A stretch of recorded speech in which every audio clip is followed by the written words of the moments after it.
Greetings, everyone. Um, all right.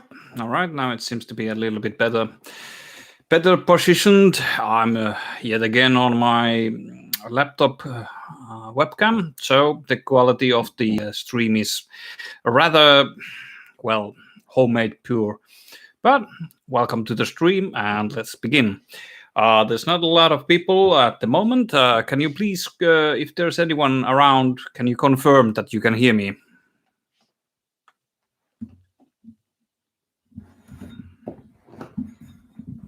Hello, Jose. Welcome to the stream.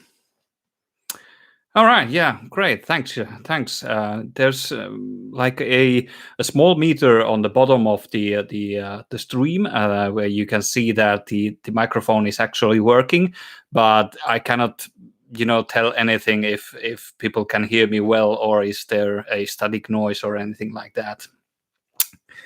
Welcome, Jorge. Welcome. Just nothing really specific today in the stream. Just I was thinking about perhaps streaming for an hour or so and see how it goes, if people have any interest and questions and chat and everything like that. I'm probably going to build a Sigmarid mausoleum while I'm streaming here, or at least try and glue some of the parts together and get it rolling. So I'm thinking of making a tutorial next for it. But all right, let's start a little bit here. And how about your weekend? What have you been doing? Any hobby related, or does the weekend take you away from the hobbies, family life, or anything like that? Any people working at the moment?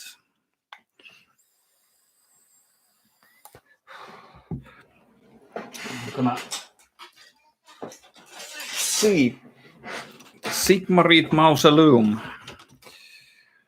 I have I bought the actual package of I think it's called Sigmarid Mausoleum now in Age of Sigmar. It's the old classic set of the Garden of Moor, but yeah, that's like. And before that, it was like something like a graveyard or something like that. I can't remember what it was called in the old Warhammer fantasy battles, but yeah, Sigmarid Mausoleum, I think it's nowadays called, or something similar.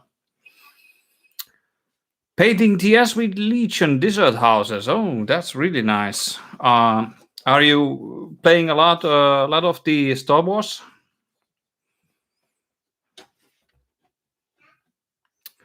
Had the full week and was painting a Corn blood plotting from Grebo. Amazing models. Yeah, I think they're really great looking. All the Blood Bowl models and sets, I think they're really great looking. So yeah, definitely. Let's see here. There's been not being too much going on. On my weekend, I was working a little bit today. Actually, a client. I'm painting again a commission of Necrons. A little bit a smaller project at the moment than the actual change army that I did just finished. It took me 6 weeks. 6 weeks to paint. Oh, it was rough. It was rough, but I guess it was worth it. To know. Let's hope the client is happy with it and gets it in reasonable time. It's going to United States, so with the current COVID restrictions and all the customs, it might take a little bit time to reach the United States. So let's hope it's going well. Never played yet. Okay, yeah, but you're starting with it, or are you just painting them for fun? like me with Blood Bowl. Yeah, yeah. Oh, let's see. No, this brew has only the basic walls, I think, or some sort. All right, let's see.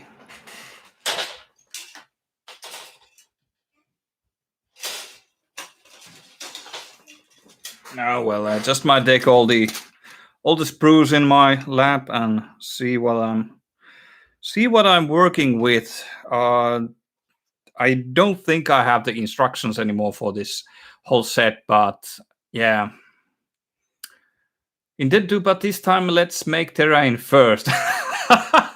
Yeah, that's really mad. Yeah, mad lad, Jorge. Oh man, I've been really enjoying painting terrain. I completed I think it's around 2/3 of a set for my gaming table, and it's kind of I have a two-sided foldable a gaming mat. On the other side, there is a rocky green terrain, and the other side is like a ruined city with a kind of like small tracks going there, train tracks or commuting tracks. And I've been painting like the Warskry Citadel, some of the Garden of the Moor set, or the Sigmarite Mausoleum, and then the what's it's called? It's the old Citadel Watchtower. Yep. So everything's so far great.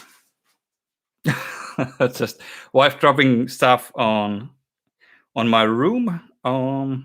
Let's see. But yeah, it's actually really great. And when you have the most of the terrain done, it really lends to, for the gaming experience once you get to play again with the COVID restrictions and lockdowns and everything like that. I think it for this year, when I painted the terrain, I felt like all the games that I've played, I think I played twice, something like that, with a friend. And yeah, it's been really great. I enjoy it a lot more than now that I have a fully painted terrain on my gaming table too, and a fully painted army. So yeah, it really lends to the experience, in my opinion.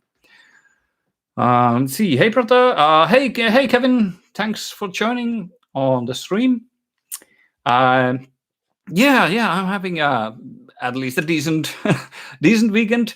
A lot of work. I'm a bit late on my commission queue, and a client has been waiting for with his Necrons quite a long time, and I want to start on the Blood Angels commission also that I have coming up. So yeah, been working. I had a few hours of gaming there before I started to stream, and technically this is me time doing the stream, and connecting with the people on the virtual room here as a hobby hangout. Good afternoon, Mandarin Shade. Welcome to the stream. Alejandro, hey, thanks for joining. I hate building without instructions. Yeah, well, lucky thing is that with the Sigmarite Mausoleum, it's like this complicated. There's like few bits, walls. You can't go wrong very easily here, and it's only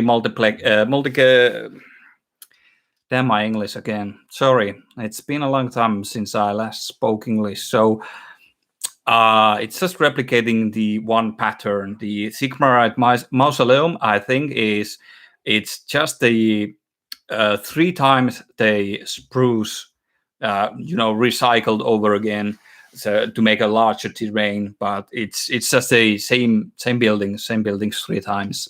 So at least it's a bit easier to build this way. Yeah, I definitely agree. Good terrain is really important part of the hobby. I totally agree there. But For me, if I have to make a choice, I remember I started the getting to gaming 2 years ago.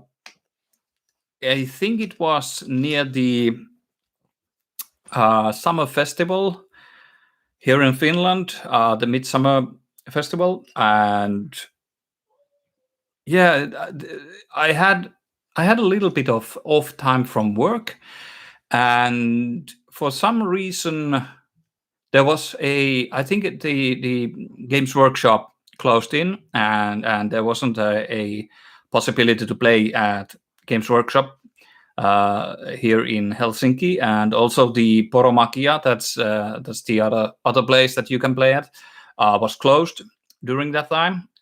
So I decided to just buy myself a gaming mat and start playing at my basement, or the clubhouse basement, on my old apartment. And yeah, that was great. I've been playing around how many games? Probably around 200. Yeah, during the 2 year period.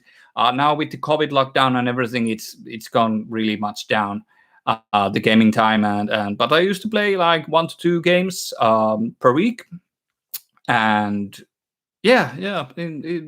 Sometimes I went to tournaments and played a lot more games, and when I had more free time, vacation or anything, I used to play like 3 to 4 games a week.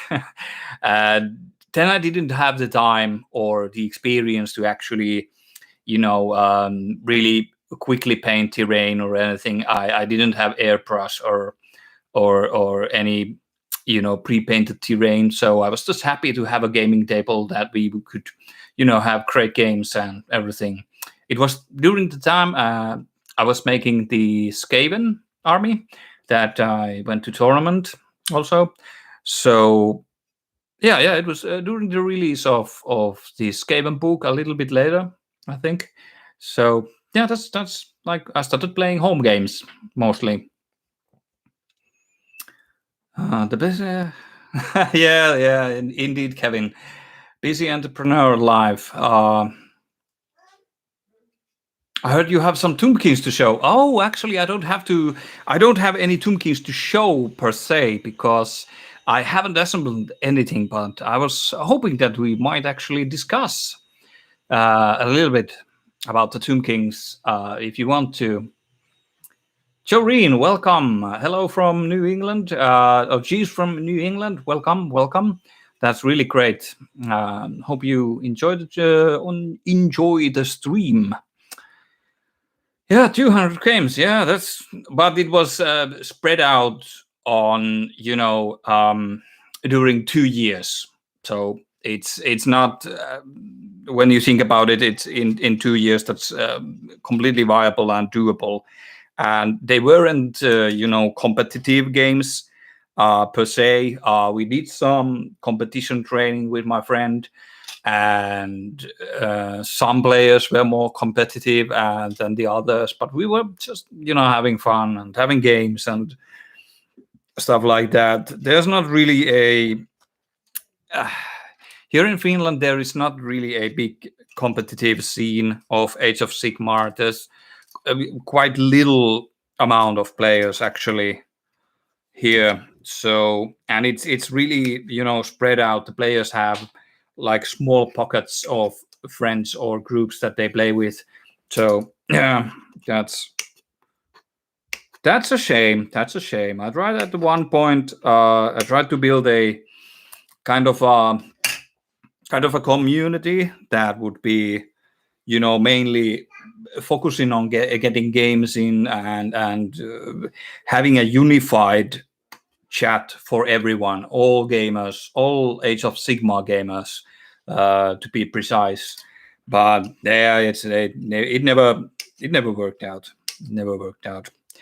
And so now I'm mostly playing just with friends, and especially now with the tournaments cancelled and everything.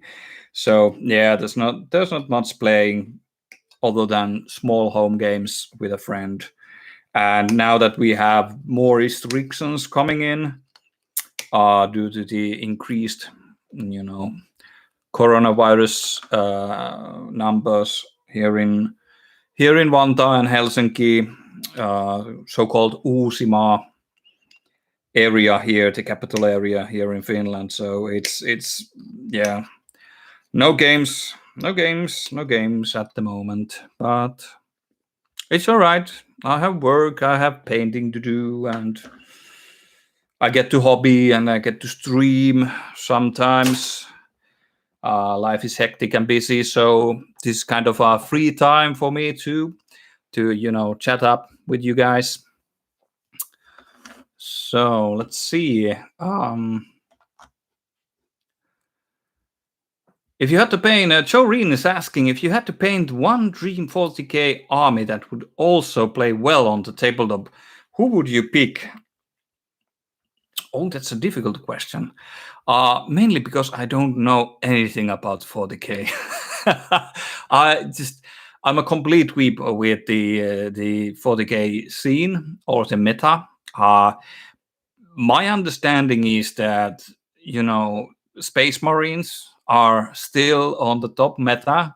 They get constant updates and they constant models, but don't take this as anything else but a pinch of salt, because I really don't know about 40k too much.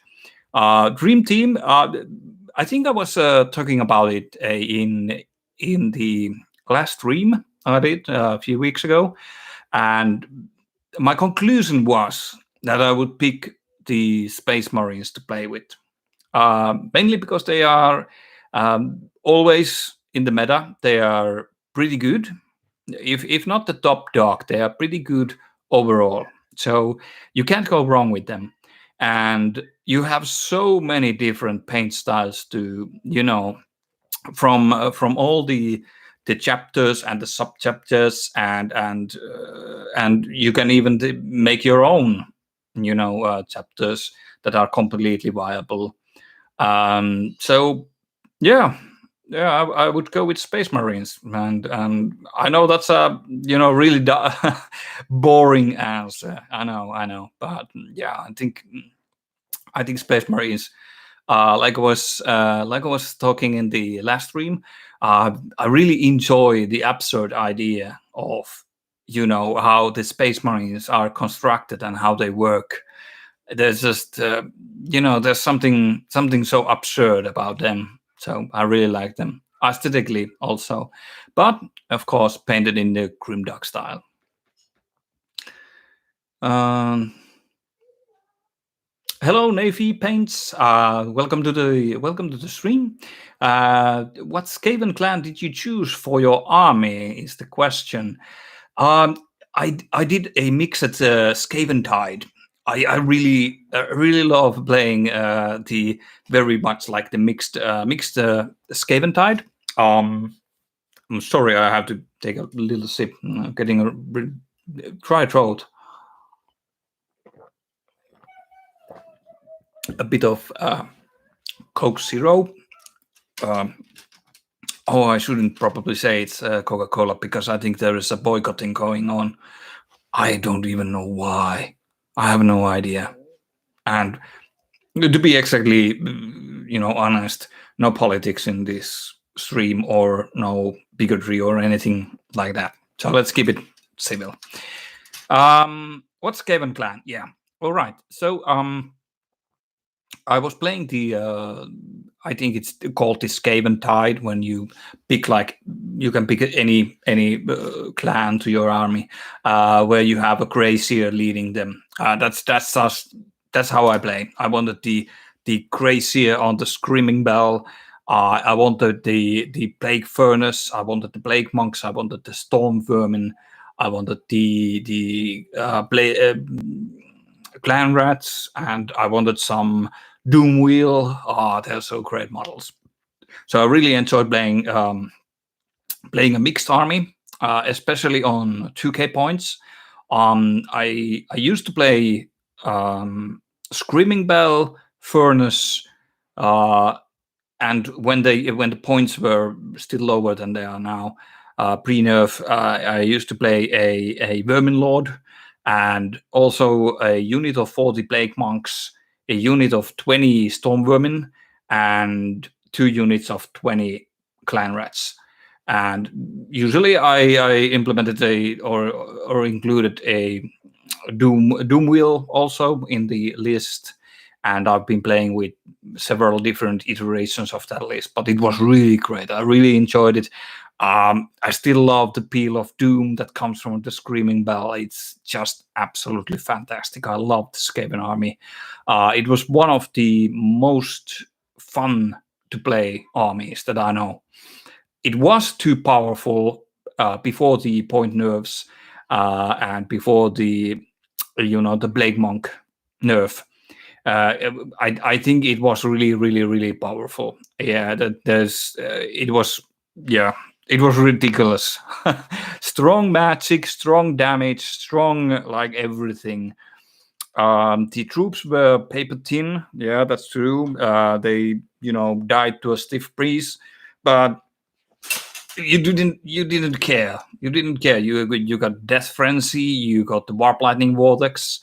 You got teleportation. You got spells that just did like board wide D3 damage, mortal wounds every turn, multiple casting, and just absurd damage numbers. And it was so cheap. The army. It was so cheap, but yeah, I built the army not to, be like the top meta or something like that, but I just picked everything that I liked, and Screaming Bell, Furnace, the Vortex, the Doom Wheel, the Plague Monks, the Storm Vermin, everything was great. I never played. I only a few games I played with the Storm Fiends that are the shooting big guys, because I didn't really think they fit in the army that well. I think they was, they brought them in the 8th edition, I think, during the end times, and yeah, I never really enjoyed them too much, and they are just far too powerful. On top of everything, a buffed up unit of 3 Storm Fiends can wipe pretty much everything off. And people were playing like 2 units of 6 or 1 unit of 9, and it was ridiculous. For me personally, I don't enjoy that kind of gameplay, and I only used them in few games where the opponent was using very strong units too. So, but yeah, they delayed it. The Gordrak from Iron Jaws in one shooting turn. Like it was completely over after that. Yeah, he made a daring charge against my clan rats, trying to do a lot of damage, but yeah, I just shut him off like poof, nothing happened. Yeah, the game was over in one turn. Yeah, but yeah, Skaven is one of my absolute favorites. Absolute favorites.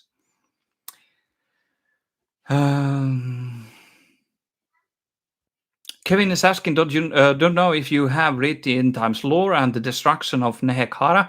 Yes, I'm actually reading it at the time. You can see on the back shelf. I'm certain if you can notice, I have a pristine collection of the End Times books. So I'm reading them currently, and I have read the kind of a summaries of the End Times. Not all of it, but I have been reading a lot about the lore of Tomb Kings and the End Times. So I technically know what happens, but I want to read them from the End Time books also. So yeah, definitely. I love them. They're really great. Let's see. Oh, it's popped out. I'm a bit of a lore nerd. Yeah, me too. I really love reading the especially the Warhammer fantasy lore. That's where it's at. Jose, I haven't had any games since October. I'm really missing my Wargame Club fun nights and local events. Yeah, I can definitely understand this because people play Warhammer, either 40k or Age of Sigmar or whatever tabletop game you're playing. We play it because of the hobby, but also because we get to socialize, and there's something about using your own imagination, your own miniatures on a grand scale tabletop game, having games that's never ever any PC game can ever kind of substitute for it. That's why I don't play TTS, or the tabletop simulator.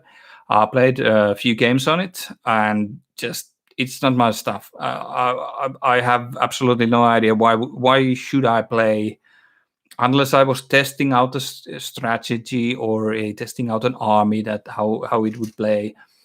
I think it's so important to have the socializing aspect and have the tabletop experience. I love rolling dice. I love moving models and thinking over the table that what should I do and how should I move and where to charge and everything like that. It's just perfect. I love it, and I understand really much that people are struggling at the moment, and that's one of the reasons why I wanted to stream a little bit, for my sake also, but for my small community to come hang around and chat a little bit. Alejandro Recarre, it's fun to play in any way. Some of my favorites were a mix of RPG and the game itself with rules made up on the fly. Yeah, great experience. The rules are a framework to create stories and have fun.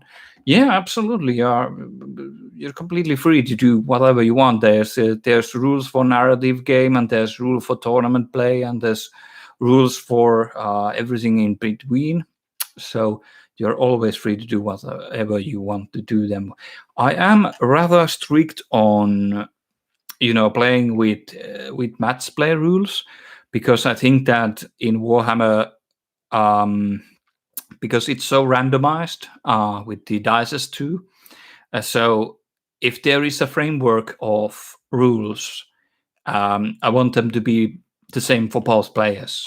Like if you're playing one-on-one against someone's army, I want the rules to be the same for both of us. And that's why I usually don't do any house ruling or anything like that. But it's perfectly okay if you want to do that and play narrative games, and that's really really great. I usually plan my armies and paint my armies in a narrative way. I want there to be a story to be told about the army that I'm playing or I'm painting. So yeah, I definitely understand. Miles Hamrick, I just found your channel and I'm super stoked. Keep up the great videos. Thank you very much, and hope you enjoy the stream. Hope you enjoy the videos and get some tricks to your painting. Matthias is asking, do you like Ogre Mouth Drives models? Some of them. I really don't have a strong opinion on them. I think the the Beast Claw Raiders are really great looking on models. They have a lot of details, and the beasts look great. The riders are great, but when we are talking about the ogres or the old Warhammer ogres, they're not really they're not on the top 10 of my favorite armies, but I think they're good looking. And for some reason, I think they even they have withstood the the aging of the models quite well so far. So I think that in modern painting styles, you can make really great looking armies with the more tribes, but not really my kind of like a favorite army. Not really. Mm-hmm. Wes Odinson, hey brother, nice to catch you on here. Welcome to the stream, Wes. Nice seeing you again. Keep up the killer work. Thank you very much. Really appreciate all the positive feedback people have been giving me. Really great. Thank you so much. I completely agree about TTS. Yeah, yeah, it's a good tool. Like if you know that you're not going to have any games for like let's say for like the next year, unless you play like tabletop simulator, then I think it's okay. I think it's okay, and I know a lot of people play tournaments with them. I know a lot of people play games with them, and I'm not saying that it's a kind of you can't play with it or anything like that. Quite the opposite. It's really people have come up with really great scripts and really great tables for the tabletop simulator, and rulers and everything. You can be really exact because the models can have auras with them, so you can be really really precise on how you place your models and everything. So it's a good way to play. I don't I'm not saying that it's a bad bad way to play, but it's not for me. I personally enjoy gaming with the miniatures and with the dice on my hand. Otherwise I would just I would play PC games. I would play console games. Why would I play Warhammer and tabletop if everything was on the tabletop simulator? But yeah, I can understand people in during the lockdown times. They don't have a possibility to play at home, so or home games. They don't have the room or the resources for a own table. So yeah, totally understand that TTS has a own community that wants to play in it. Um, I have a couple of friends who jump on Discord and play a game on TTS, which helps, but you are definitely still missing a magic element of the experience. Yeah, exactly. Exactly. Alejandro Ricaray, I joined the old Warhammer fantasy lore. That low magic world was special and felt real. The Vamor Genevieve stories re-released as Warhammer Horrors are great. Okay, all right. Yeah, I have to. I've been thinking of checking out those models, but or the novels. Yeah. What was I saying? Yeah. Okay. Yeah. So technically, yeah, I've been looking at the Genevieve stories from the horror series, but I'm currently blowing through the end time stories that I have on the shelf. So I haven't bought anything at the moment. And I heard that on the Black Library, they're actually discontinuing some of the omnibus series from the old fantasy lore section, and that is quite disturbing. I have to actually check out if I have any omnibuses that I want to really buy and get for myself, because they're pretty cheap and they're usually a great read. Not all the stories are great, but most of them. And I want a really good collection of the Warhammer, old fantasy battle, lore and everything. So that's definitely something I need to check out.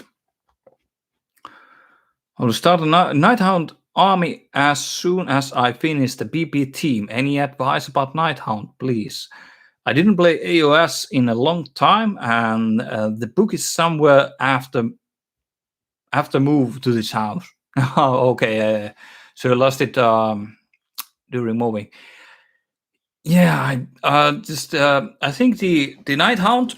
I really enjoy them. They're a really great army. They have a lot of different ways to play them. I personally enjoy playing them as with the hex raids and a strong cavalry list, which actually kind of defeats the purpose that they have the deep strike ability.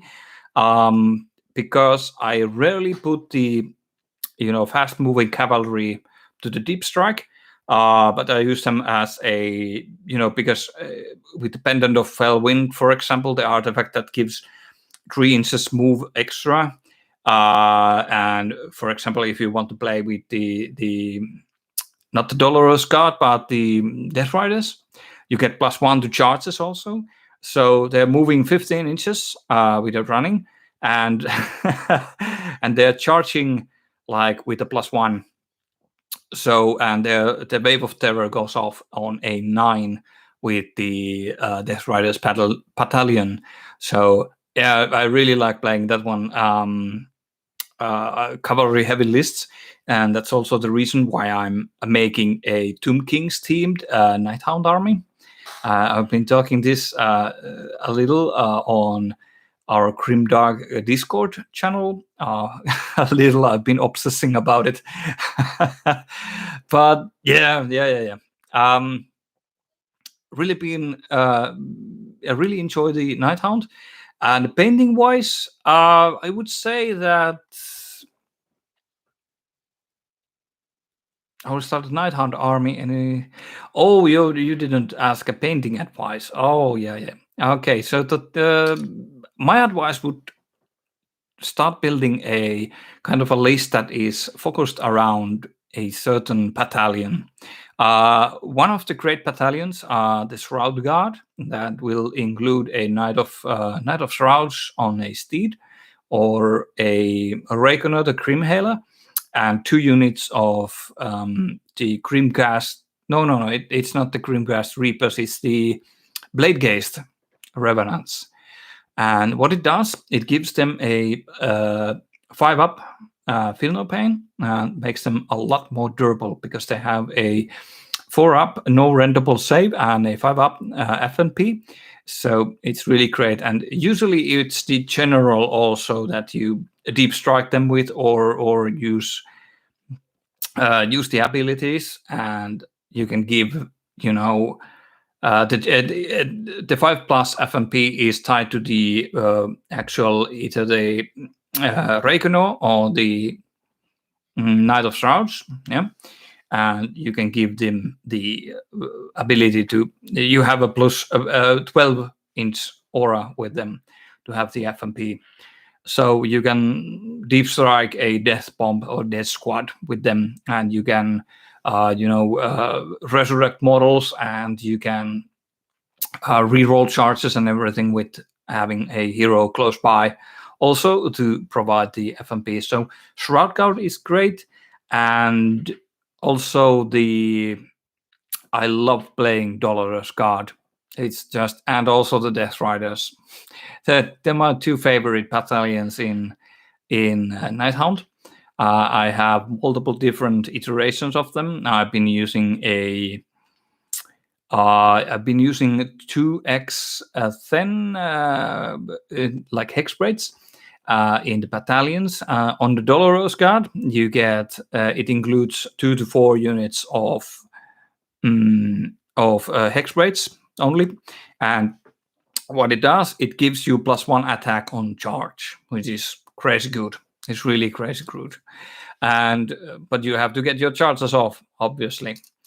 But also the Dolorous Guard gives you the ability that if your general is within 3 inches of a unit from that battalion, you can if the general takes mortal wounds, you can, I think it was on a 2-up or a 4-up, I have to check it, you can transfer the wounds to the Dolorous Guard units and not on your general. So it makes, because our models have like 7 to 8 wounds on the generals, and that's like the maximum we can have. The Dolorous Guard is really great if you're going against something that can focus fire your generals down, like a heavy shooting meta, for example. Then you have a lot of mobility with the hex braids. The Dolorous Guard, if you get your charges off, it will be absolutely great because you have +1 to attack, and you can pretty much just safeguard your general with a unit of hex braid, and effectively like double or triple the wounds on your general. So yeah, it's really great. And also the Death Riders Battalion. It includes 2 units of Hex Rides, 1 unit of Black Coach, and 1 Dreadblade Harrow. And what it does, it gives you the Wave of Terror effect on a 9+, unmodified. And it also gives you +1 to charges. So I really like playing that list also, because you're not as powerful on the charge as on the Dolorous card, but you get the charge off easily, or more easily, and you increase your chance of getting the Wave of Terror effect. So yeah, it's really great. But Nighthound is going to be difficult to play. It's going to be difficult to play. I've been lucky enough to win most of the games with Nighthound, but yeah, it's going to be difficult winning games with that army. It's really great. It's it's a finesse army. It's not supposed to be overpowered on anything, but yeah, it feels good when you win with the Nighthound. And there's because of the unrendable save, you always have a 50-50% of making the save roll, and then on top of that you have the 6-up FMP. So it can create crazy situations like Lady Olundra surviving a charge from Gortrak and making the save so that, even though he had like -3 rend on the weapons, Lady Olundra was left with like 3 wounds left after all the attacks, because I just made all the rolls. I was just crazy lucky. I rolled 4+ all the time. So 1 attack went through, and I actually rolled 2 FMP on the damage also. So yeah, crazy luck. And those kind of situations make games more interesting and more fun to play. I ultimately lost the game, but that didn't matter because it was so fun. It was so fun. Jorge is asking, which are AOS armies you usually get to play against? Favorites? I've been playing quite a lot of different armies, but at the moment my opponent has been either a Stormcast Eternals shooting list or a kind of a heavy big war list of Iron Jaws. So yeah, it's mostly been Aurochs and Stormcast Eternals for, I think, for the last 6 months, because not a lot of different armies at the moment, and people are not traveling due to the COVID restrictions. I've been playing against been playing a few games against Seraphon. Been playing a few games against the Beastclaw Raiders. I think there was a game of Fire Slayers also with Godrek. Oh man, that was really nasty. So, but difficult to say what's my favorite. I really don't enjoy playing against Seraphon because they're just insanely powerful army. That's like, it's not fun even, because you have the Lord Croak and everything in the armies. Salamanders are just plain overpowered. So, well, but I guess it's because the Seraphon book is so new. It's a new book, and usually with new book there comes new rules, and the rules are much more, more refined for the meta than usually. So yeah, I don't really enjoy playing against Seraphon, because you have to think really carefully what you do, and even then, when you play really well, you end up losing because the Seraphon is just really powerful. That there's not much you can do against it. But otherwise, no clear favorites, no clear dislikes or anything like that.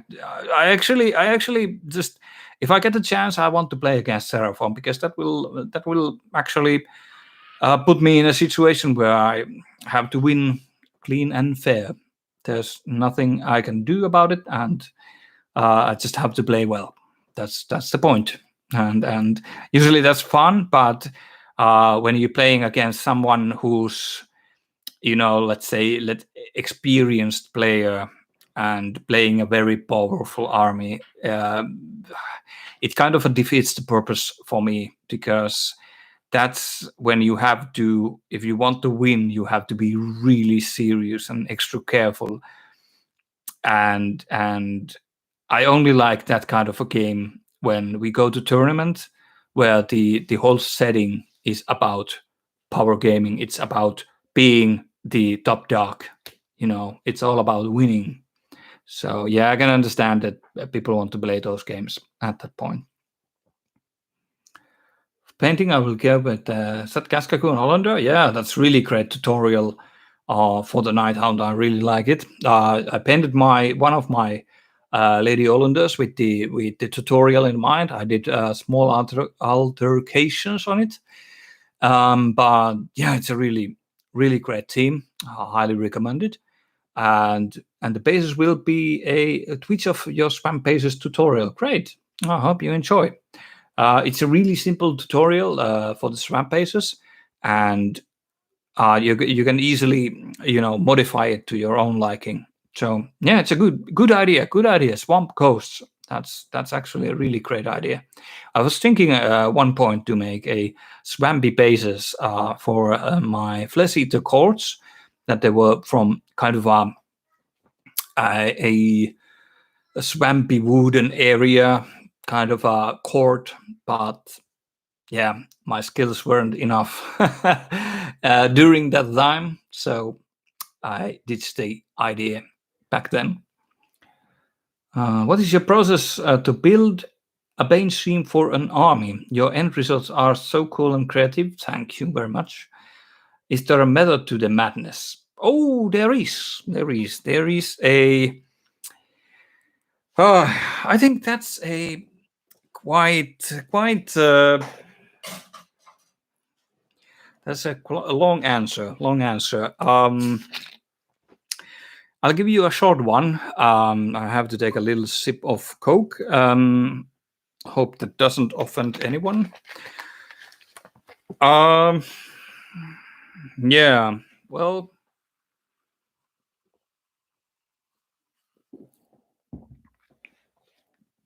the short answer to kind of explain how I come up with my personal themes is I browse through internet quite often to kind of gather myself some inspiration about how the colors work on different type of themes and themes, and then I combine the themes in my mind, usually thinking about how this would work and how that would work, and then I try and put them inside a kind of a premise, like where they are, why they are there, and who they are.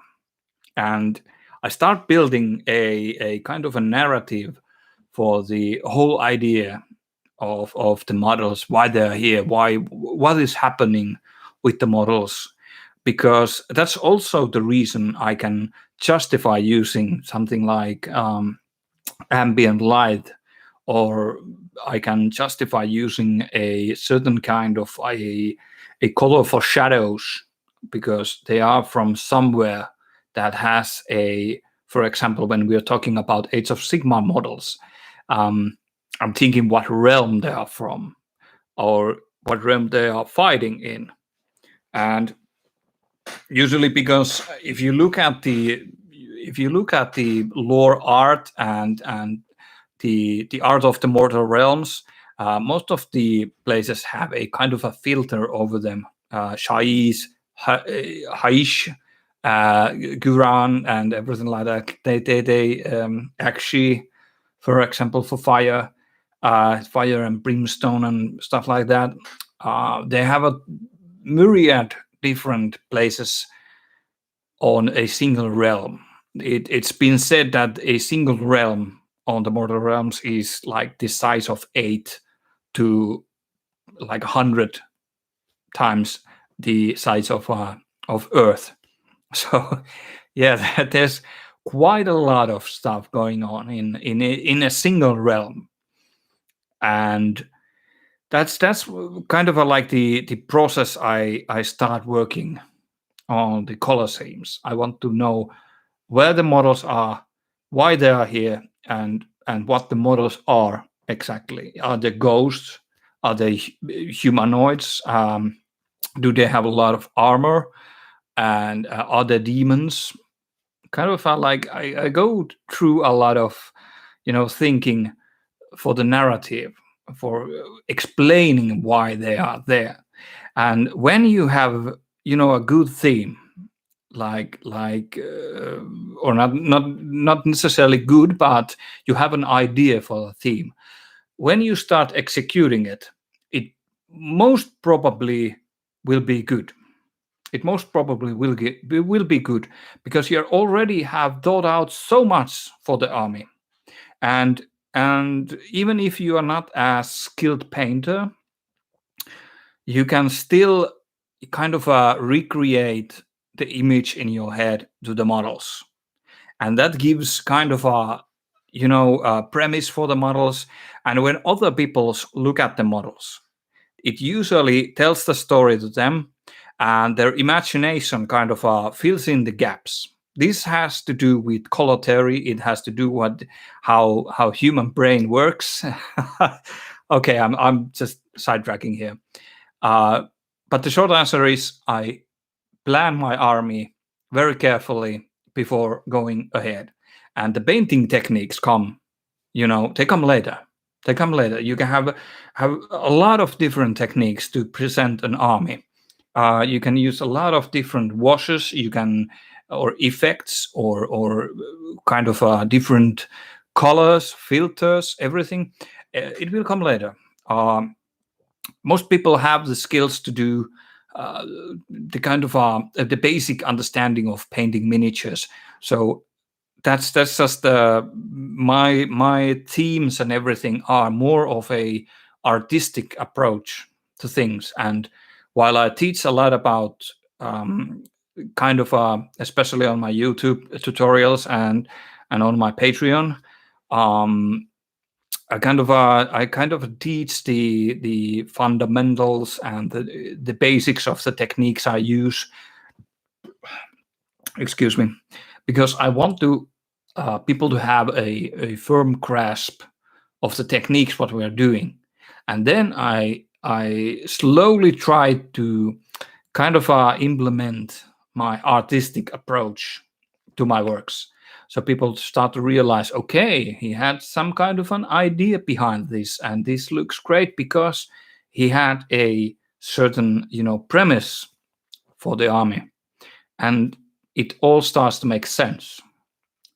Painting techniques are just, the tools to bring out your imagination, and how you feed your imagination is by looking a lot of art, looking a lot of inspirational material, motivating material, reading stories.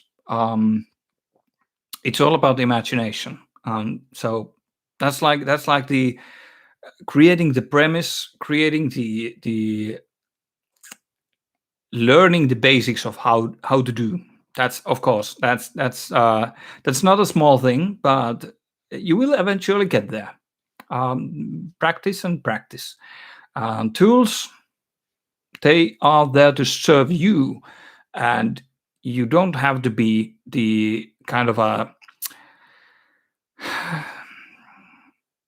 you don't have to be a slave to your tools. You just I hear a lot of people saying that for example, the brush against the airbrush and stuff like that. It's like they are so misguided in the sense that they are only tools. This paintbrush is a tool.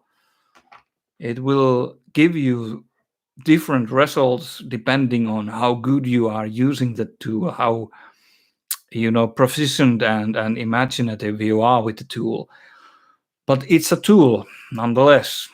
And some ways are, of course, airbrushing OSL, for example, is it's much more easier than to just glazing millions of layers to make it look great. But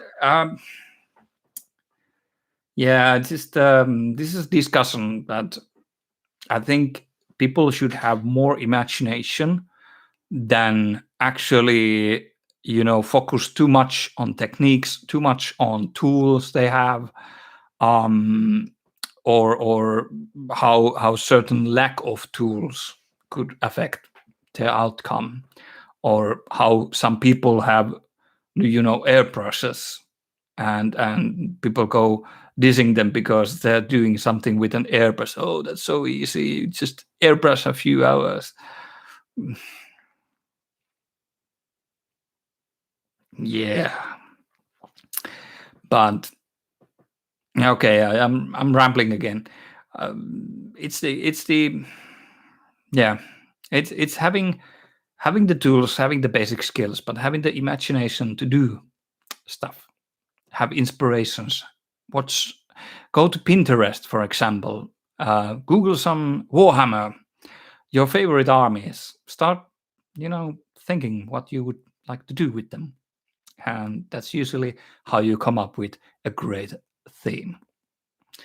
All right, let's move to the second another question. I'm just really rambling here. Really sorry. That's actually a really important kind of important subject for me. So sorry, I was getting off rails there.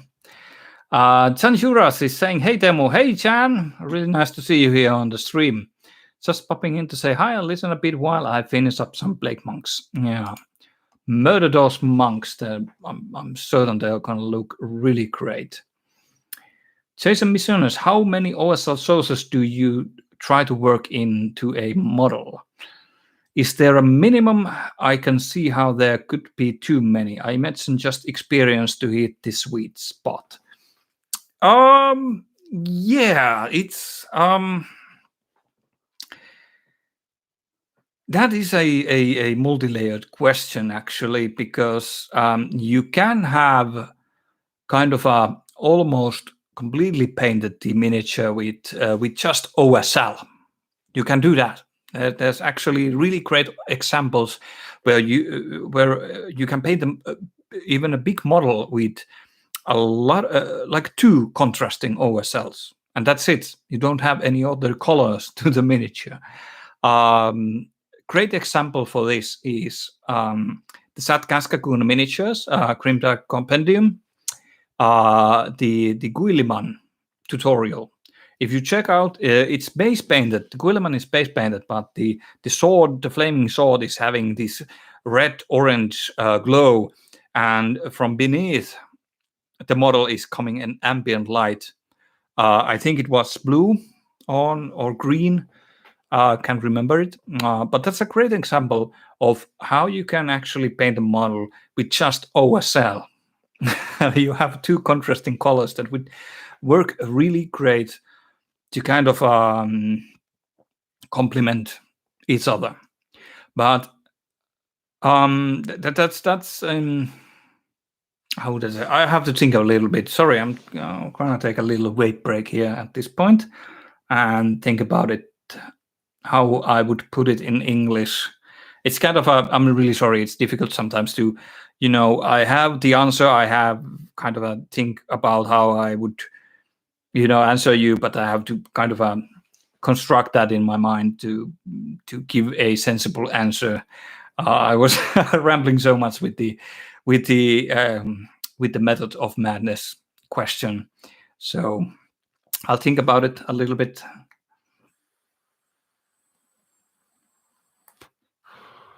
Whatever gets the job done. That's right. That's what I think. For example, I hate contrast paints, but if you get the job done with them and you're happy with it, go for it. Honestly, it doesn't matter.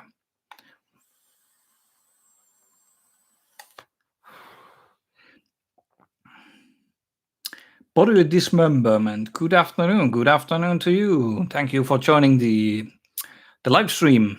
And am I the only one from the Discord? Mocho? Welcome here. I think there was a... No, yeah, I think you're the only one. But welcome. Sake, I think. I don't think anyone calls me Birdling anyone else than Sake? Because oh, it's Joreen. Yeah. Oh, I should have remembered. Joe is Mojo. Also I think it's. Let's see. Oh, sorry, gonna just check the Instagram.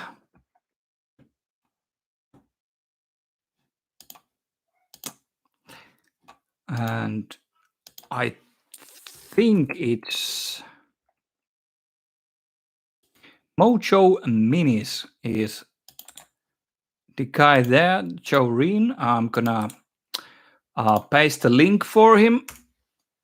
Here is Mojo Minis, a really great painter. Really young guy, but really proficient with painting miniatures. Great job doing whatever he paints. So please go give a follow and check out his awesome stuff.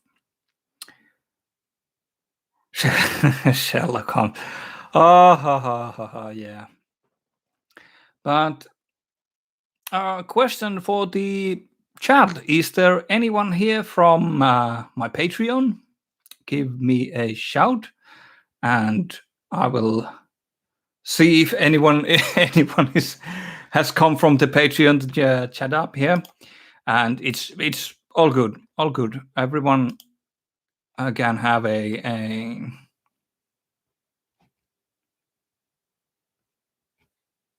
oh. I was just checking the personal chat there. Had a message coming. Sorry about that. But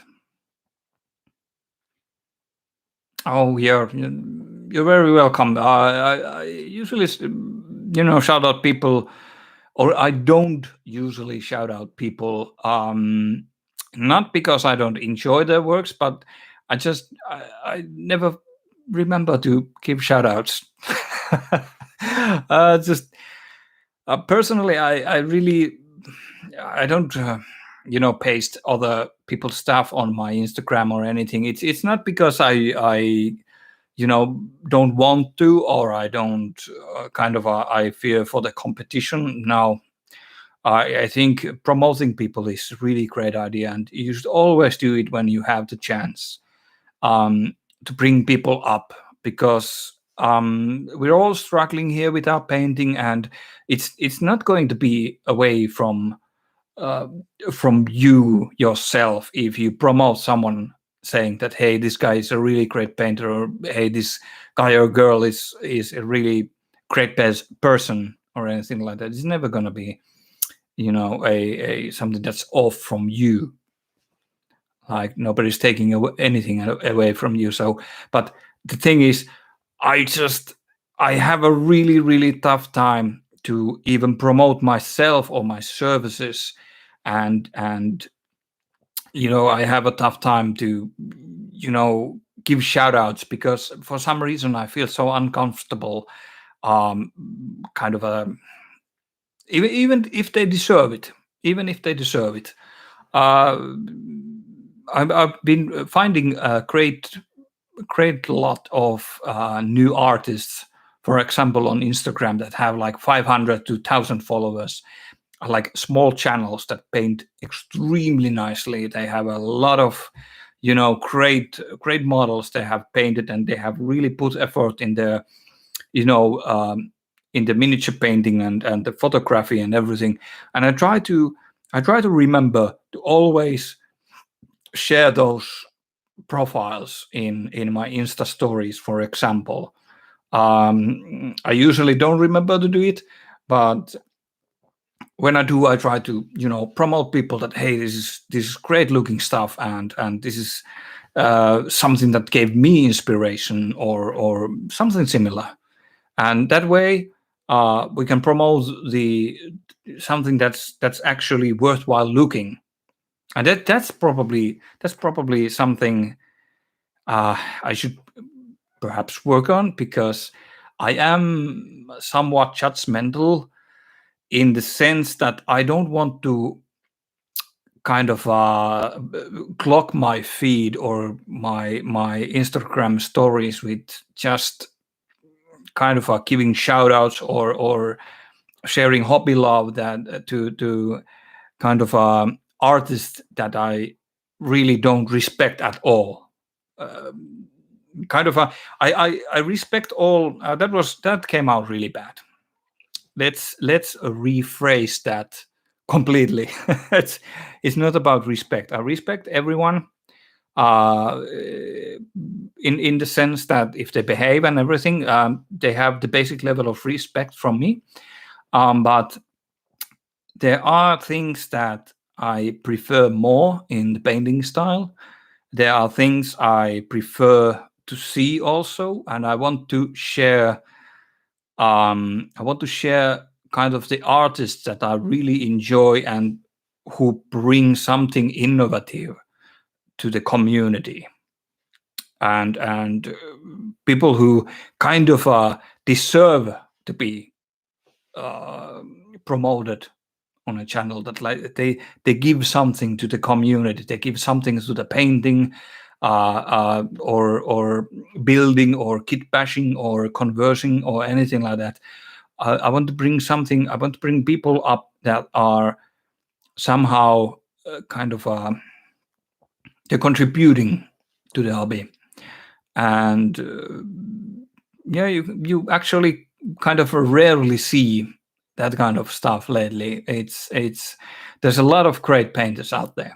There's a ton of great painters.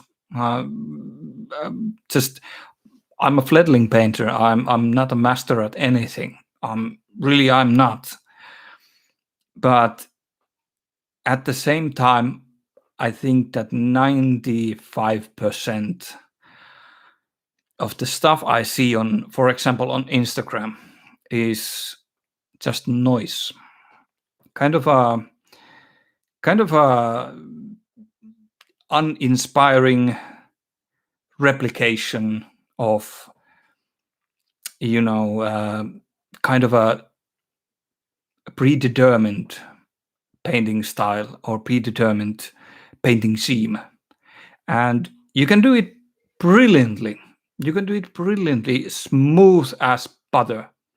Non-metallic metals, true metallic metals, power armor, everything. You can do it so smooth, so perfect that it's so mint that you can almost kind of taste the smoothness on the model, but at the same time it's boring as hell. Like I'm really sorry to say this, but I find it extremely boring. Especially the heavy metal style and the non-metallic metal style. They have a kind of, they look great. They look great. They do their job well. But I find it really boring, and to me, it's not. It's just not my style, and that's why I have so little to share in my hobbies, on my page and on my sharing or promoting other people. It's because I want to. It's really difficult to please me.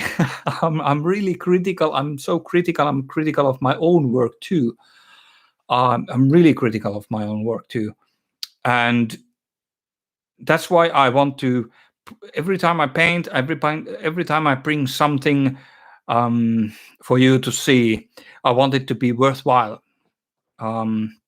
Sometimes, unfortunately, because this is my profession, also, I am forced to do something really, really uninteresting and bring like kind of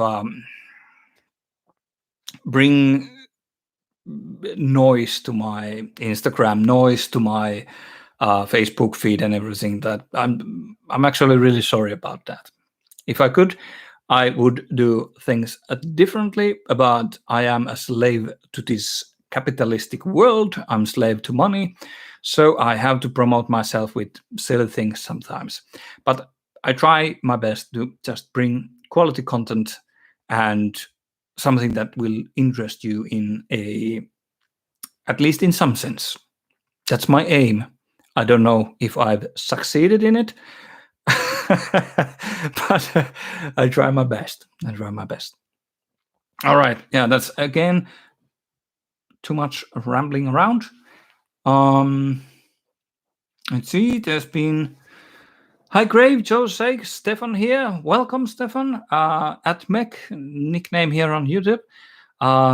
Finishing a Wuldurax while listening. That's great.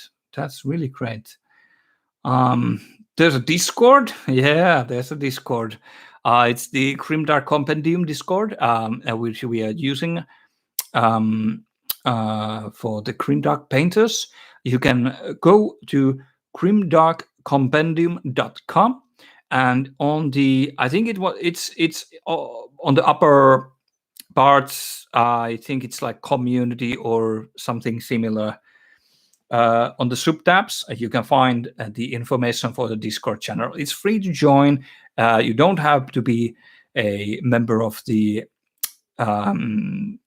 actual website, but come hang around and share the hobby love.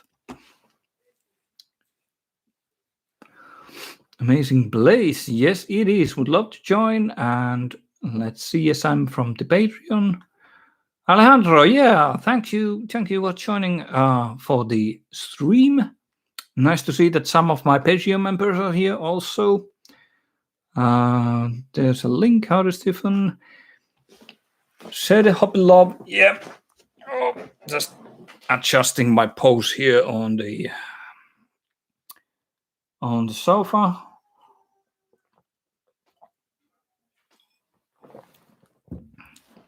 And it's a real pipe instate vapor.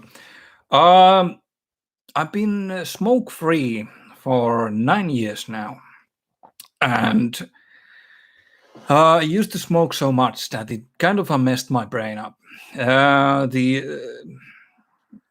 Well, this is a political discussion about this, so I won't go too much in detail. But yes, I have very heavy physical symptoms when quitting smoking, and vaping was the thing that really saved me. I know it's not safe to use, and I know that even if it's less harmful than smoking, I guess I'm having to take the risk because I don't want to go back to cigarettes. I want to, at least have a slightly less poisonous or slightly less toxic, thing to enjoy. So, yeah, I'm sorry, I'm a vaping guy.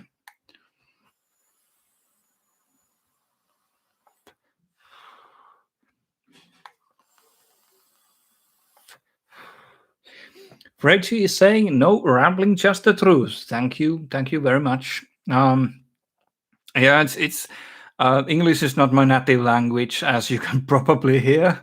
So I'm really sorry that I sometimes struggle with my sentences and words, and kind of don't make sense in some points. But thank you.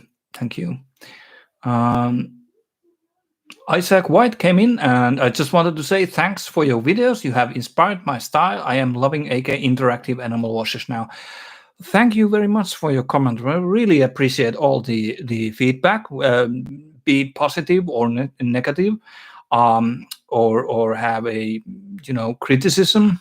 But yeah, thank you very much. I've been getting a lot of love for the past 6 months, for example. A lot of people have been telling me that I've been inspiring them to paint and cool stories like that, and I honestly, it really motivates me. It's really great to hear people say these things, and I really appreciate all the thank yous and everything. Of course, it's a lot of work. A tutorial doesn't make itself, but I commonly enjoy the process. I enjoy bringing content to people, and I enjoy painting so much that it's a work, but it's a dream job at the moment. So thanks for being part of the YouTube, and those people that are on my Patreon, thank you very, very much for being there and giving me all your money. Jokes aside, yeah, thanks. Um, Jorge is asking question about paints. Why use animals if you have good oils? Well, that is actually a good question. Oils can pretty much do the same job as animals in many cases, but the animal pigment is slightly different from the oil pigment. Oil is the animal is commonly bound in a oil kind of a solvent, but the how the animal dries up is slightly different than, for example, the oils. And animals come in a bottle that usually offers you the kind of an effect and the density and the pigment you want for your project, while with oils you usually have to mix the washes, but there's kind of it's again a bit of a multi-layered situation. Oils are really great because you can use them in so many different ways. You can use straight from the tube. You can use them for dry brushing. You can use them to paint the whole model, for example, and you can use them as a washes and pin washes and everything. But at the same time, animals do offer a slightly different kind of a finish for the models. For example, if you want to emulate dust, if you want to emulate a kind of a grime, weathering grime, if you want to emulate sand, if you want to emulate a kind of a mud effects and everything like that, then animals are highly superior to oil paints, in my opinion. They are much more easy to replicate on a model, and also you have the effect straight from the bottle. And you don't have to dilute it or anything. You just slap it on and you do the reductive techniques, or you can just do the streaking effects, for example, or you can just slap it on a base and have a dusty effect or a sand effect and everything like that. The main difference, I think, it's because how different the paint dries up. You have a different kind of finish for the model. But also saying that, I think you can get very, very far with just a basic set of oils. If you have to choose and you don't want to have a myriad amount of different different paints and effects and everything, because you have to already buy acrylics, you have to buy oils and some of the washes and everything. If you don't want too much effects and paints, then I would probably go with oils, because they can produce so much of the similar effects that the animals can, that it's down to preference, I'd say. But I've always thought about the animals as a tool to achieve certain types of effects and filters more easily than you can do with oils. And oils also have a much longer drying time than animals. So especially on if you're well, I would imagine a regular painter that has like 1 to 3 evenings time to paint in a week at top. Then I would probably think that oils are great. And it doesn't matter that they have a longer drying time, because you can plan ahead and work like let the oils dry up when you go to sleep overnight and stuff like that. But if for me, as I'm really speeding through different paints, speeding through commissions, and I want the effects and mineral spirits and everything to dry up much faster so I can continue the process. And then I that's one of the reasons I kind of like using animal effects in certain execution more than the oils. I think they are like the two sides of the same coin, in a sense. But if you would have to choose either one, I would go with oils, definitely. I hope that answered your question. I was just going haywire again with it. Wes Odinson also quit smoking with a vape several years ago. Really great. Really great. That's really nice hearing.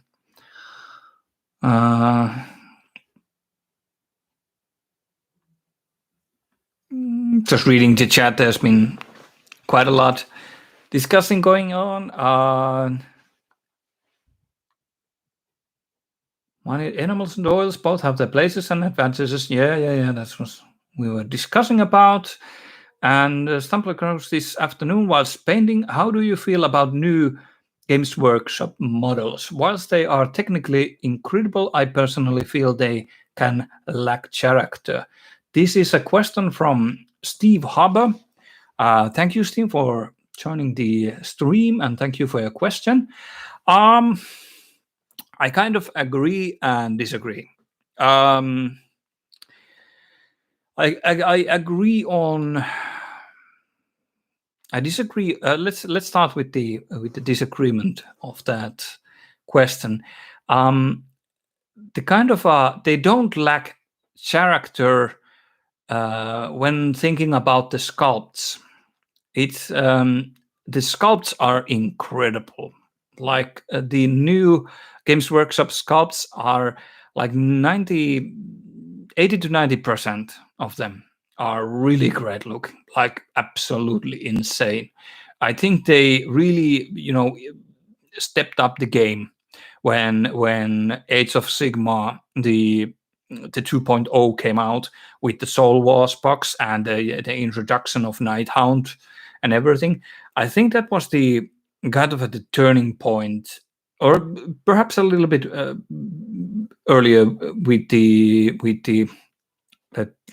let me think, with the Idoneth Deepkin. Yeah, that was one good example of how your models can have a lot of character. The sculpts were insanely good, really great stuff. And also with the Nighthound, they continued. They have a lot of character, and down the line, there has been, well, some sculpts are better than others, but I think the overall the new sculpts have character.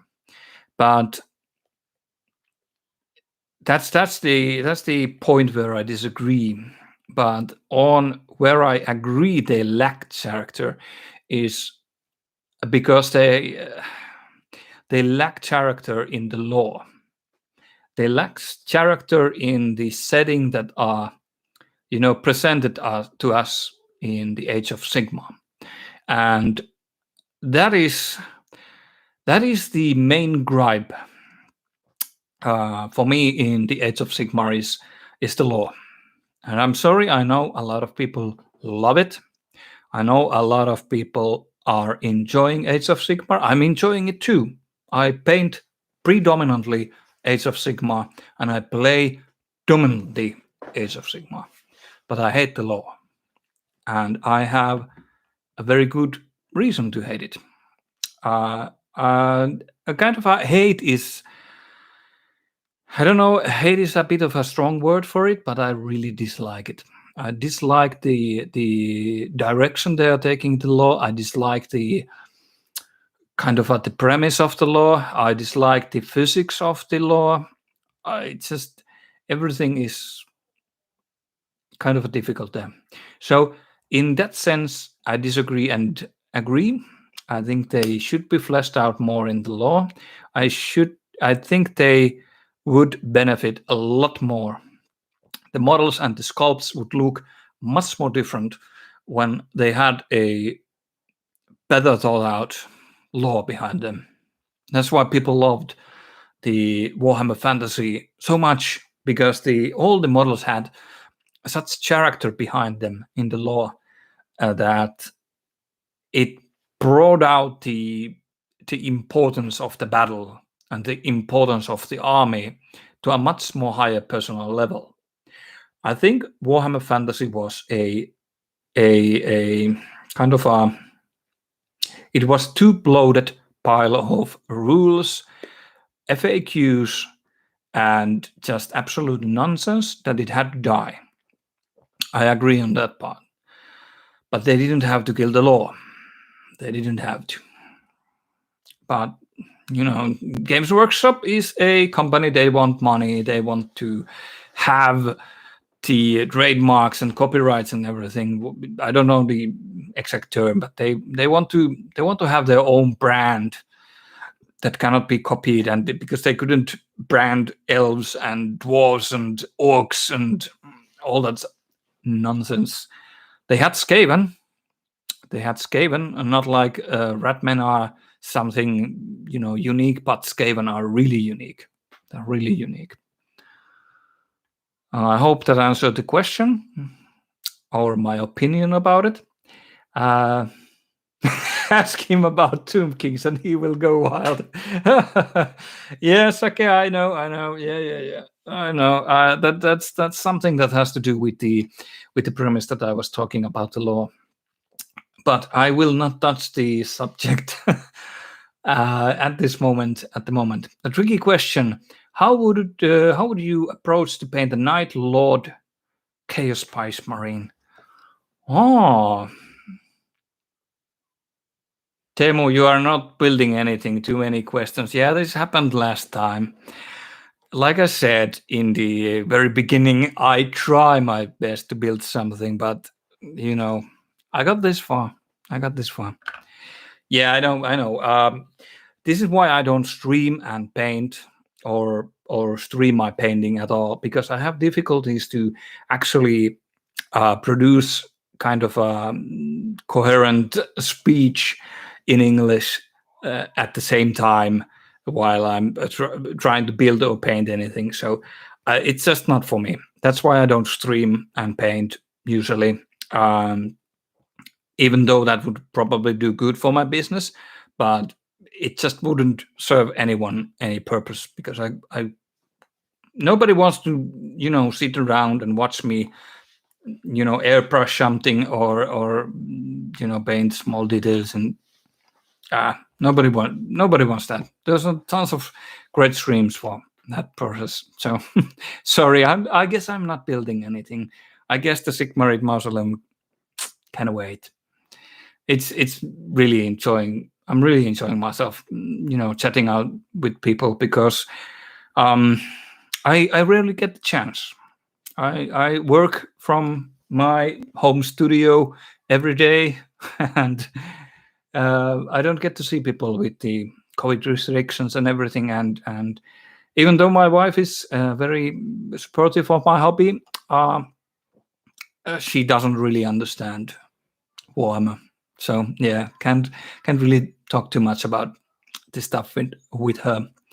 So it's really enjoyable chatting up with people.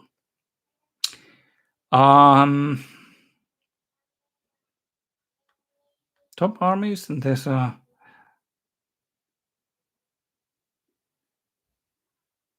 just reading the text. Sorry, I'm going silent a little bit. No worries with the stream. Okay, so I'm gonna try and give a quick answer to questions, because there's a lot of them, and I have been streaming already for an hour and a half. Really great. Thank you for all joining here. And we will continue for a little moment, or as long as people seem to be interested. Tricky question: How would you approach to paint a Night Lord Chaos Space Marine? I would probably go with the classic style of having a dark, kind of a teal or kind of very dark blue armor that is quite, prominent on the faction, and I would go with the lightning effects. I think they look really great. I have a recipe in mind that I'm going to do on the Patreon for the Night Lords. I am thinking about doing a kind of a Space Marines and Chaos Space Marines foundation, or no, not foundation, founding chapters. Sorry, that's silly with the English. Founding Chapters, a tutorial series where I will touch on how to do a simple, effective tabletop ready kind of theme for every chapter. I think it's going to be quite a long series, but I think people would like it, and I would definitely go with the lightning strikes and dark kind of a blood red themes for the Night Lords. Night Lords, yeah. I'm always confusing the Night Lords with Alpha Legion for some reason. Don't know why. They're completely different, but yeah. Dark blue and definitely the lightning effects. And what are your top 3 fantasy armies factions based on a team ideas? I'm kind of thinking about it since you mentioned it earlier. This is coming from Chan Churas. Thank you for the question. I think my top 3 fantasy armies are definitely Tomb Kings. I love them. I adore everything about Tomb Kings. I don't like the models, the old, very, very old plastic and metal horse models and basic troops, but especially the stuff they fleshed out in the 8th edition and the later parts are just absolutely fantastic. I love them. And now with the 3D printing services available, I actually bought myself the late pledge to the Armies of the Sand from Tixali Factory, I think it's called, which has awesome Tomb Kings models coming in. And I'm buying a resin printing service for them. So look out, I'm going to do a Tomb Kings kind of a conversion army. I've been talking this quite a lot in the Discord. Tomb Kings and Chaos Dwarfs, I love them. Especially the Forge World versions. There's been a lot of great stuff coming from Skibor Miniatures at the Moskal's army, they're called. I really like Chaos Dwarfs. I really, really enjoy them. And I think I would give the 3rd place to either. That's a difficult one because the top 2 is really easy to answer. But for the last place, I would nominate Empire, Dark Elves, and perhaps Vampire Counts. It's impossible to make a kind of a decision about which is the greatest, because I really love the idea of car friends and going haywire with the Galmaras and with the Deathclaw Griffin and all the gunpowder kind of fanatical Sigmar units and everything. I just love Empire too. It's really great. Bretonia is good also. I really like the lore behind Bretonia too, old King Arthur type of stuff. And Dark Elves, yes, they are one of my all-time favorites. I kind of got a bit of a too much about them because I was thinking of making an army for Age of Sigmar out of them, and it didn't work out as well as I thought. So kind of bored with it, but I love the aesthetics. I love the story behind Malekith and Morathi. So especially enjoyed them. And Vampire Counts has always been one of my favorites. But the Tomb that is so similar to Tomb Kings that if I had to choose, I would go definitely with the Tomb Kings any day. And let's see. When painting, do you pre-plan all the colors and washes, or do you let the process of painting a model change colors while painting? Thank you for the questions, Isaac White. When I'm painting, I usually have a good sense of how the paints react with each other and how the colors react with each other. But I would say it's a mixture of intuition and experience. And I love seeing how the models kind of unfold, so to speak, with all the washes and with my painting style, using the reductive techniques and everything, and also using some reductive and additive techniques together to see how how the painting scheme comes together. And because you can use the reductive technique so efficiently to reduce the amount of effect or paint you're having on the miniature, it's easy to kind of adjust what you're doing in the middle of the things. So it's a 50-50. I use my experience with the stuff to kind of pre-plan what I'm going for, and then I'm just winging it for the next part. So it's 50-50 usually. And Jason Misuinas is saying, I read 40k but play AOS. That's great. I do read some of the 40k lore, but because of the limited time I have at the moment, I am mostly reading fantasy lore and Age of Sigmar lore at the moment. Julius Huttunen is asking, a great job as always. Any advice for painting flesh with oils? I've been testing Abteilung set, but I am having a hard time with finishing details like the face, eyes. Any suggestions? Well, I do usually make a kind of a shortcut with the oil paints. I like painting mid-tones, so I rarely use very warm tones or tan tones for the skin effects. But what I do is I lay a foundation layer of usually a gray-white or something like a bit of a grayish base color with acrylics, and then I commonly do depending on the model that I'm doing. I know that you're actually thinking about the Daughters of Cain, and for them I would probably do a small airbrushed acrylic layer with a pinkish tone on it.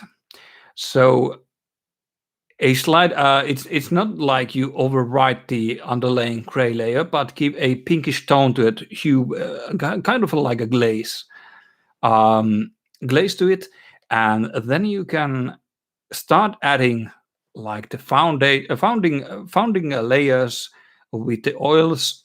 I would use for Daughters of Cain. I would probably use something like a very tan base color, and then start working kind of like the dry brushing technique I've demonstrated on my videos, how to achieve very good looking skin effects and the skin colors. It's a shortcut kind of because you're dry brushing layer after layer and just going for the highlights with the oils and smudging them together to get this really smooth but very kind of a characterful blend together. So definitely I would recommend doing the acrylic foundation, especially when you're talking about the Daughters of Cain. Do a very pale gray plus a slight hue glaze with kind of a pink or a red color for the underneath, and start working first with a bit of a tan color, and then work your way up to something like faded white dust type of very pale skin. So that would work really great. I hope that answered a little bit of the question. So it's really difficult to explain. I would have to kind of show it on the video. On my Patreon, I did it on the Blood Angel tutorial, where I painted the skin of the sergeant model.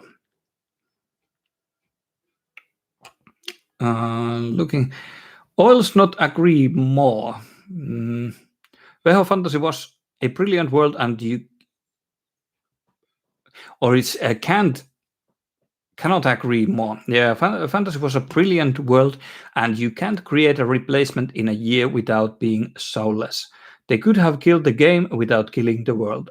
Exactly. Yeah, I agree. And there is, well, let's see the questions before I go any further. Maybe change in the names like Eldar to Aeldari. Yeah, perhaps. Do a change on the names and a little bit change on the setting, and kind of change the perhaps the fantasy mechanics or anything. But yeah. Ville Viitasalo, hello and welcome to the stream. Oh, we've been streaming almost 2 hours now, 1 hour and 40 minutes actually, to be precise. Really missed a older Lanchnet style of the Empire. Yeah, me too. I really like that.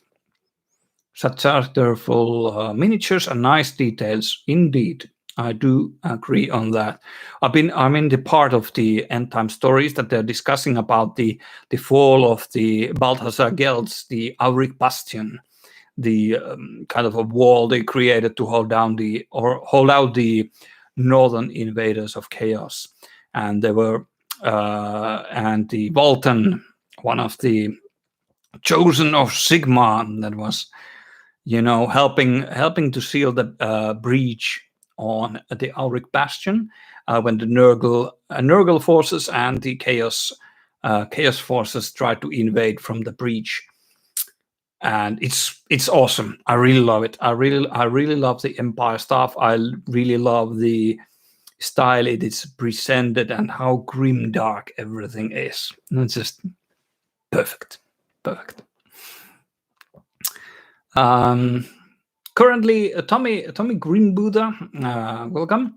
I'm currently kit bashing some orcs. As much as I enjoy the silly aspects of orcs, I am trying to make them a more scary and grim. Sorry, I have to take a sip of something to drink, and I get to the topic at hand. Enjoy the silly aspects of orcs. I think you can easily combine both of them. Have the silly aspects of the orcs and the vandalistic style and the heavy belief system in Gorka Morka and everything with the grimdark style. There's a lot of great painters that have unique styles with the orcs and aurochs in Age of Sigmar, for example, and they create really great grimdark settings with them. So good luck with them, and I am definitely gonna think you're gonna kill it with the orcs.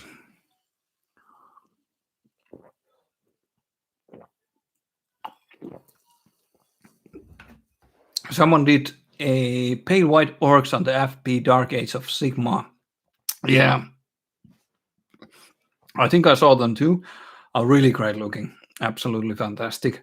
There's a lot of great orc painters, and I would probably try and go with a pale green. Perhaps with something like having a, let's see, from Citadel paints. You could go with a little bit lighter color variation of having a base layer of perhaps going for the Skarsnik green. Even going very light on it and have the highlights detailed out with perhaps with something like Deepkin flesh or Ironrack flesh. Have a mixture of them and then come with some kind of a heavy unifying wash to bring the theme together. And that's why I want it's Skarsnik green mixed with Deepkin flesh or Ironrack skin is still going to be really a green tone, but it's going to be pale in the sense that you can bring it down with oil or enamel wash to give it a very, very rough look, and you can highlight on the skin color later on down the path. That would be actually very interesting take on the orc's skin. I think I was doing something similar with my. I had an Iron Jaws start collecting box. I painted a one one orc model from it, and I was going for a very pale kind of pale green flesh. I think I was using iron rack skin on it, and bringing it down with streaking grime and some oil effects too. But yeah, that's one option. And that's the questions. All right.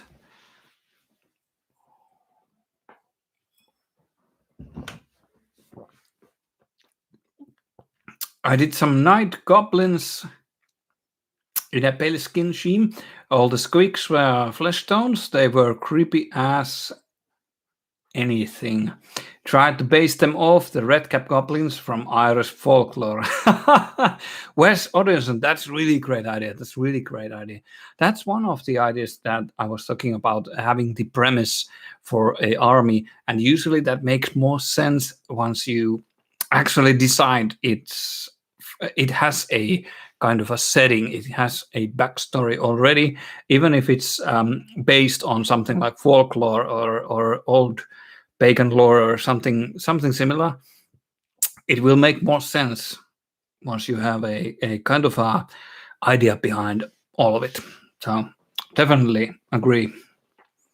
Vallejo model color middle stone with some dead flesh highlights and green streaking grime as an overall wash could look very pale and almost sickly. Yeah, I agree. Yeah, that's great setting. Especially with the green streaking grime. For example, the dark streaking grime is one good option, and there's also before testing, I would suggest. Let's see if I have it here. Not the slimy dark, but where do I have it? No.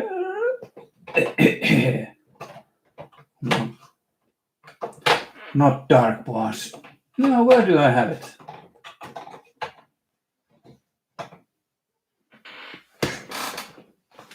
Here. The wash for wood. This is technically speaking the golden nectar for for example, a very good unifying wash is the dark brown wash for yellow vehicles, and this is very similar. This is very, very, very similar than the dark brown wash, which has been used by like a lot of grimdark painters. But this wash for wood is green. It's green. So going with that would actually make a really great looking orc skin. Yeah. Have the pale undertones and wash it with the wash for the wood. Yeah, that would definitely be great because it's already quite thick. The wash is quite thick, and with the reductive technique, it would look absolutely fantastic. Yeah, give it a try. Give it a try.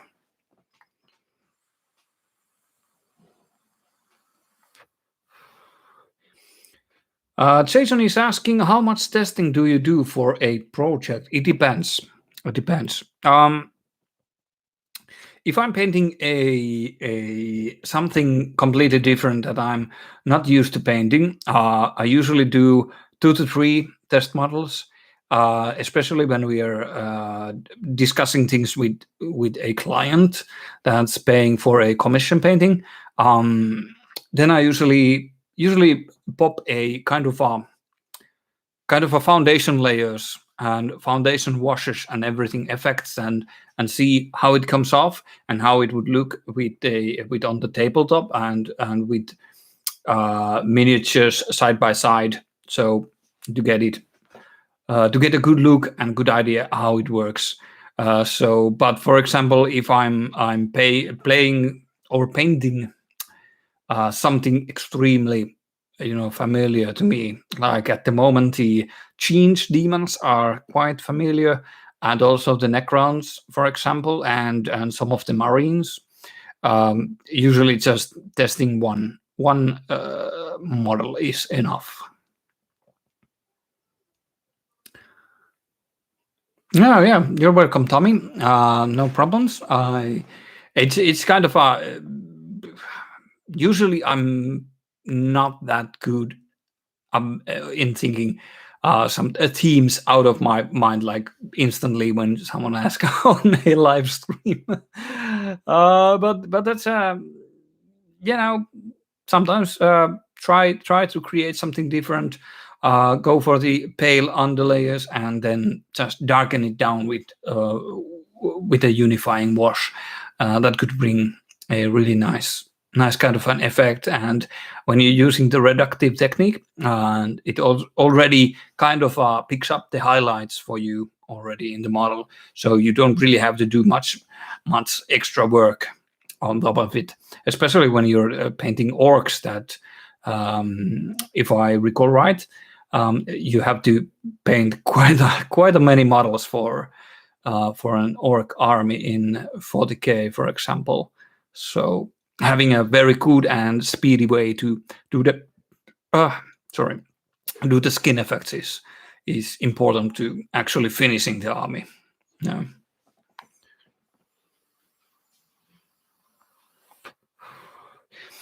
All right, we have about 24 people on the stream left. This is actually going to be a longer stream than I thought. I'm going to cut it at 2 hours, so we have 8 minutes and about 12 seconds left. So if you have any questions, just please feel free to ask, and I'll try my best to answer any and all questions. Alejandro has to go. Yeah, thank you for being on the stream. We are trying to wrap it up soonish. So have a very nice evening and rest of the weekend. Thank you for being here, Grimdark Hero. Oh, that's too nice. That's too nice. I'm no hero. I'm just trying to kind of share the what I know with people and share my enthusiasm towards Warhammer and painting with my fellow painters. All right. So if you have any questions, please feel free to pop. Joe is also catch you later, man. Great stream. Thank you very much. Thank you for being part of it. And very nice chatting. And thank you, Jose, for joining on the stream too. Just gonna quickly pop check out the personal messages. This has been a bit longer stream than I was initially planning, but 2 hours went by quite fast.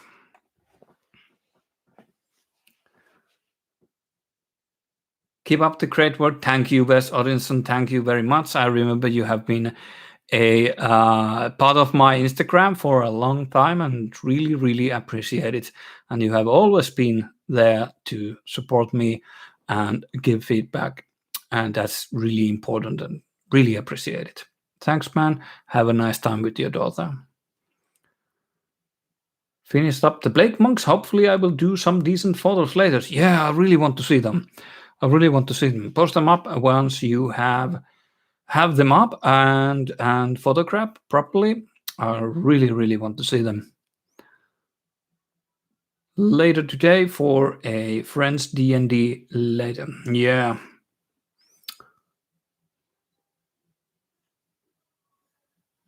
Nothing else there.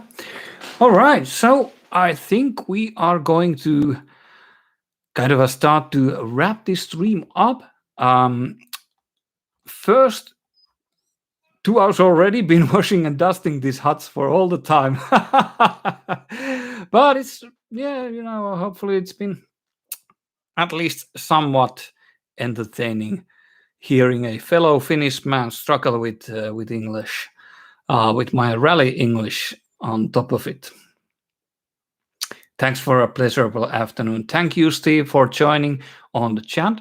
I think it's probably wise to wrap up the stream at this point, and I really want to thank all of you joining for the stream. I hope there is at least few people from my Patreon, and I would like to extend my gratitude to my patrons for supporting me on the Patreon, and all you great people joining on the YouTube.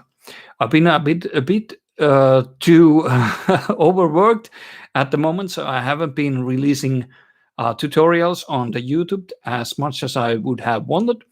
Patreon is taking up a lot of my time, and I want to, kind of produce the quality content on the paid service, of course, because people are paying for the tutorials. But it's I want to bring tutorials for the YouTube community for free also, because I have to have a kind of a paywall to my tutorials, because in an ideal world I would want to win in lottery and do this everything for free and just as my hobby. But unfortunately, bills need to be paid, and I have to find kind of ways to do it. So, but I'm extremely, thankful for everyone for the support, and I will continue bringing tutorials on the YouTube, and I will continue painting commissions also. Thanks for the pleasurable afternoon. Thank you, Steve. Zeppelin, thanks for the stream. Was tons of fun. See you in the Discord. See you, Sake. All right, this will wrap it up. No more questions are coming in, so we are going to just call it quits. Again, after that lengthy thank you for everything, short thank you to everyone joining in. You've been a great help. Been enjoying talking to you a lot. It's a lot for me. It's a huge help for me to be able to chat out with all this lockdowns and social distancing going on.